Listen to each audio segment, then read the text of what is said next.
Hi, welcome everybody.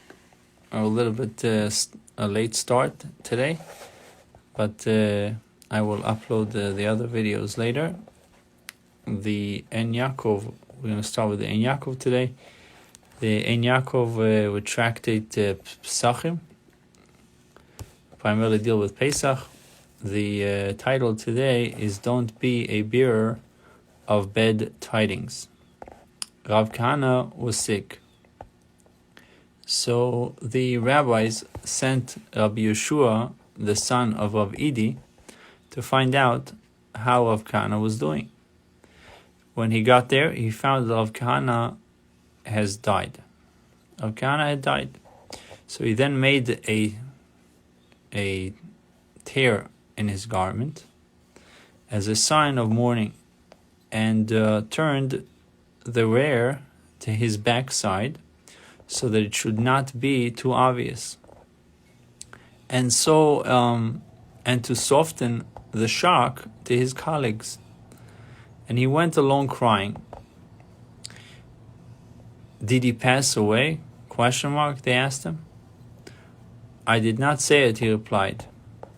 For he that reports bad tidings is a fool. So he quoted Proverbs in chapter 10, verse 18. It says, he that reports bad tidings is a fool. So he said, I did not say it. They saw him crying.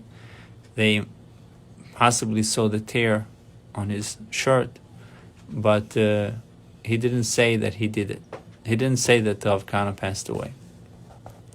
So Yochanan Chakuka went out to some villages to check the crops. Another incident.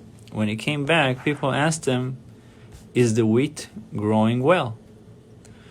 So he replied, the barley is growing nicely. They asked him about the wheat. He says the barley is growing nicely, implying that the wheat crop has failed. But he did not give them a straight answer because he did not want to be a bearer of bad tidings. So go tell the horses and the donkeys. The people retorted angrily. So they said, what do we care about the barley? Barley is an animal fodder. So they told them, go tell the horses and the cows and the donkeys that the barley is doing well. We asked you about the wheat. For it says, they would also deliver barley and straw for the horses and the swift seeds. So we see from here that this is really an animal fodder, barley. So the Gemara asks, what then should he have said? He doesn't want to be a bearer of bad tidings. So what's his options? He's stuck. So the Gemara answers, he should have said, last year's crop was plentiful, or the lentil crop is abundant. But he didn't have to say, he should have avoided saying about that the barley is doing well, because that was completely off. He could have said the wheat of last year was doing very well, or the lentil crop is abundant. The Gemara relates how Rav avoided reporting the death of his parents. So Rav was the son of Rabbi Chia's brother and the son of Rabbi Chia's sister. Ivu, Rav's father, and Rabbi Chia were born of the same father, and Rav's mother and Rabbi Chia were born of the same mother. So when Rav went from Babylonia to Eretz Yisrael, when Rabbi Chia asked him, is your father alive? So he replied, ask me instead whether my mother is alive. So he asked him, is your mother alive? Are you then sure that my father is alive? ? He replied, Rabbi Chia gathered that both had died, because he told him, ask me about my mother, and then he tells him, what about the father? Thereupon Rabbi Chia said to his servant, take off my shoes in mourning for my brother and my sister, and carry my bathing clothes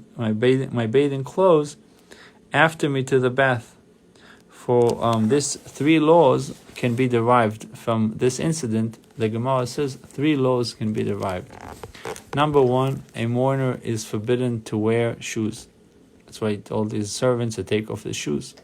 Number 2, when the report of death is received after 30 days from the time that it happened, mourning is observed for 1 day only instead of 7 days.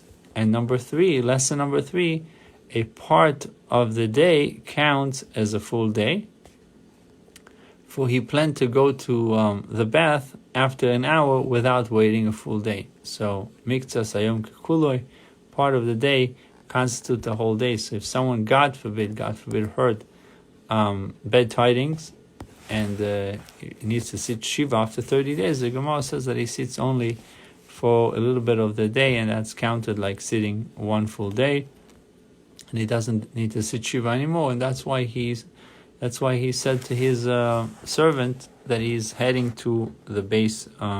He's heading to the bathhouse.